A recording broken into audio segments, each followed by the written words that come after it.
Hello everyone, আসসালামু আলাইকুম। Welcome back to my channel. আজ আপনাদের জন্য একটি সালাদ রেসিপি নিয়ে চলে আসলাম। দই দিয়ে খুবই মজাদার একটি সালাদ তৈরি করে দেখাবো।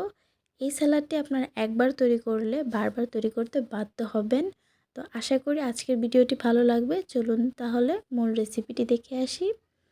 এখানে আমি একটি শসা গোল গোল স্লাইস করে কেটে নিচ্ছি। গোলগুলো স্লাইস করে কেটে নেওয়া হয়ে গেলে এখন প্রতিটা গোল সাইজকে আবার 4 টুকরোতে ভাগ করে নিব।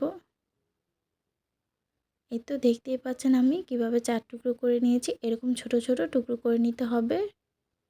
এভাবে আমি 3টা শসা টুকরো করে নিব। এরপর একটি বোলের মধ্যে হাফ কাপ নিয়ে নিব দই।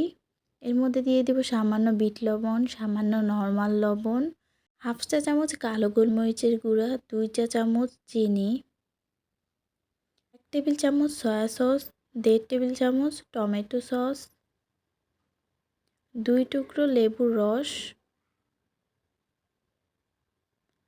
এখন সব উপকরণ একসাথে ভালো করে মিক্স করে নিব।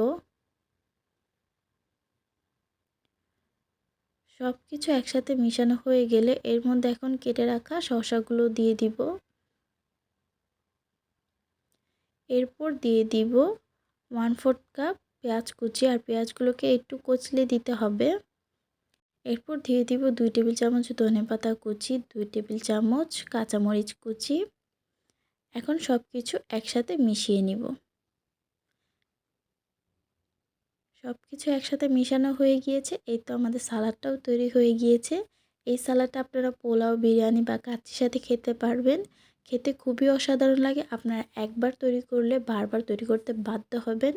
তো আশা করি আজকের ভিডিওটি ভালো লেগেছে। যদি ভালো লেগে থাকে তাহলে অবশ্যই ভিডিওটি লাইক, কমেন্ট এন্ড শেয়ার করে দিবেন।